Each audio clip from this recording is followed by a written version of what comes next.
Hello everyone, I am Dr. Divya, I am ENT consultant, Yenepoya Medical College. I am here to give you an awareness about neonatal hearing screening. Okay, so permanent childhood hearing loss is the most significant abnormality present at birth. About 1 to 3 of the 1000 newborns are having some sort of hearing loss. So it have a negative impact on language, social, emotional, cognitive and even academic development. So why neonatal screening is important? The development of the auditory centers in the brain happens in the first year of life. A hearing impaired child develops psychological, social, educational and even cognitive problems.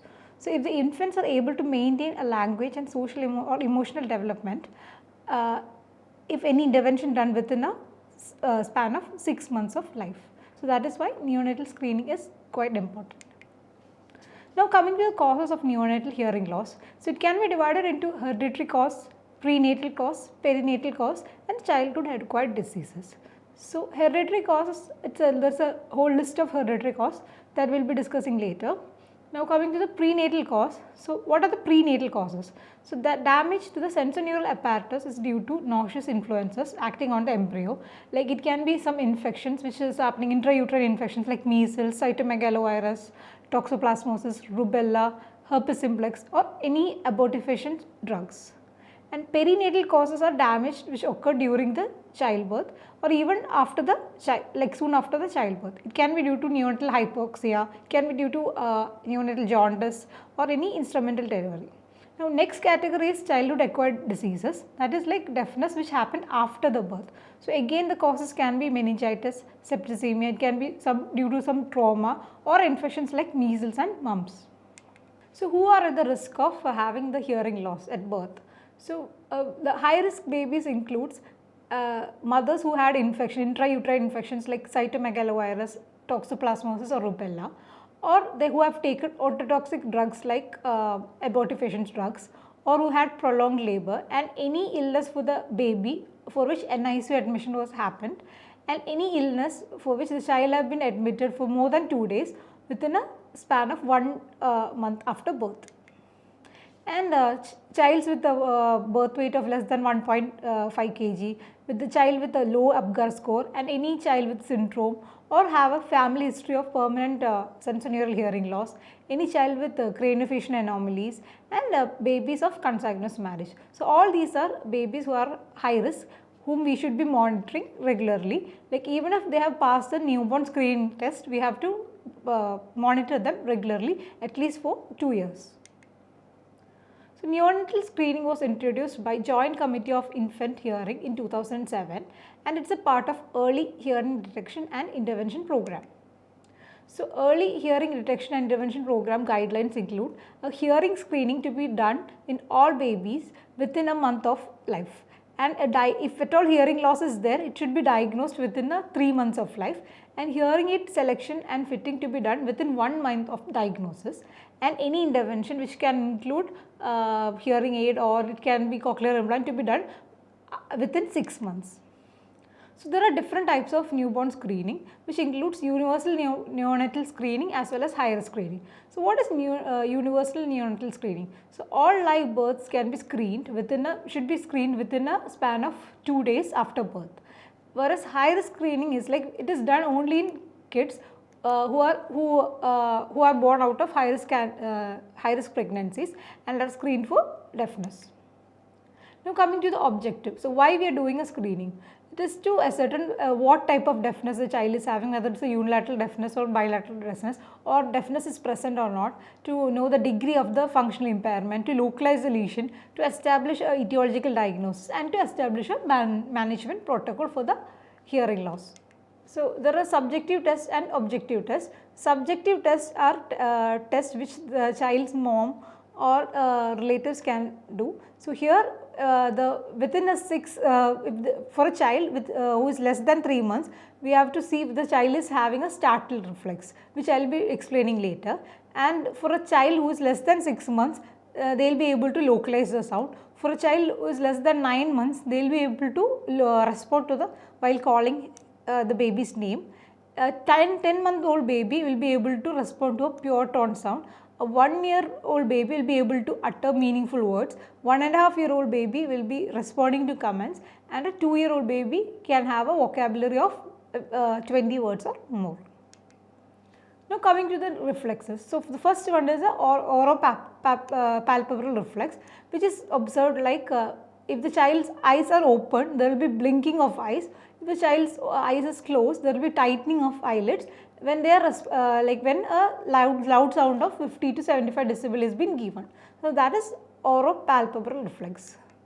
Now coming to the startle reflex, which is seen in babies less than 3 months of age.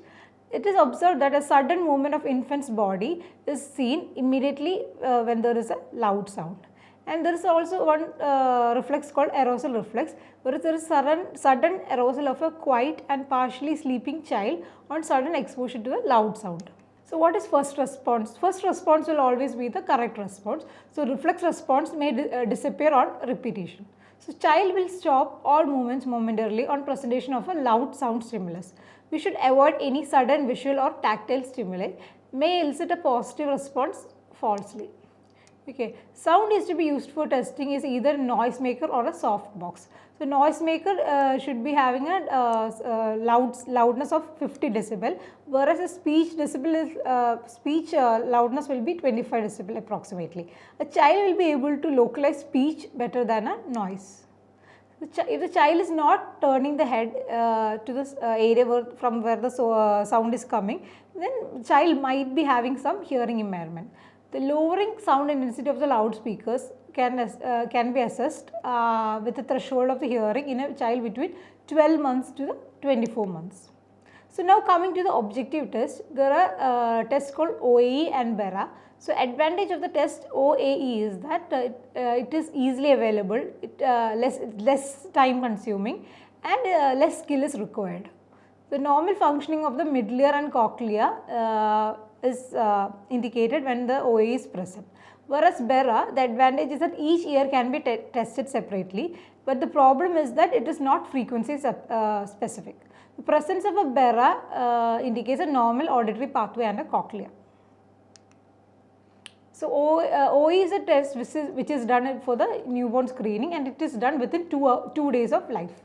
If the OAE is present, then normal hearing is there at the time of the birth. For kids who are at high risk babies for hearing loss, we have to do a behavior observational audiometry, which is done at 8, 12, 24 and 36 months of life. So what if OAE is absent? So child is retested within a month of birth after cleaning the ear. The retesting is to be done in both ears separately. If the second OAE is absent, then there is definite possibility of a hearing loss. The child is to be referred to an audiologist. The hearing threshold level should be estimated with the next test, that is BERA.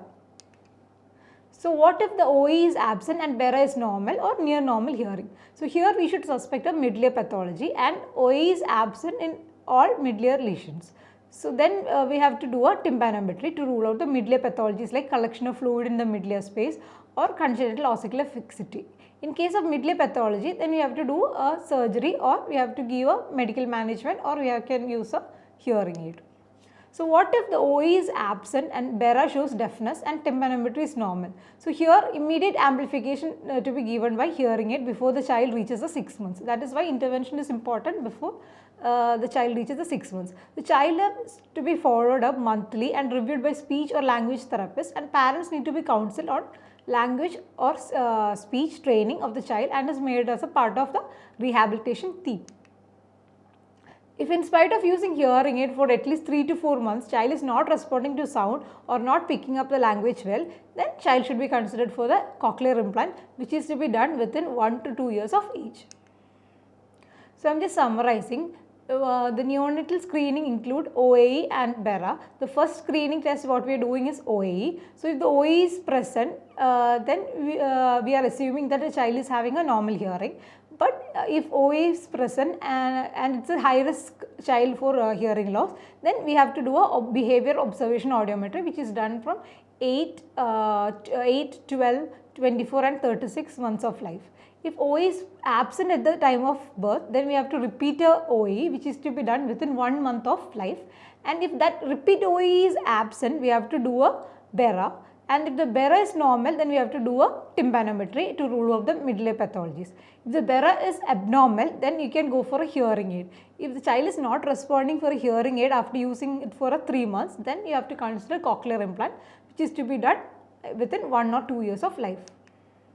So this is how the setup of the OAE works. So the external noise comes, then it is amplified, then it goes to the noise reduction system, then data acquisition happens, then goes to the computer, and a signal or amplifier is generated like that. So this is how the system works. So this is a free field audiometry. I am just giving you a picture of to know how it is done. And this is visual reinforcement audiometry, which is done in kids who are having a mild hearing loss. Blindness separates us from things, but deafness separates us from people. So this is words from Helen Keller. With this, I am ending my class. Thank you.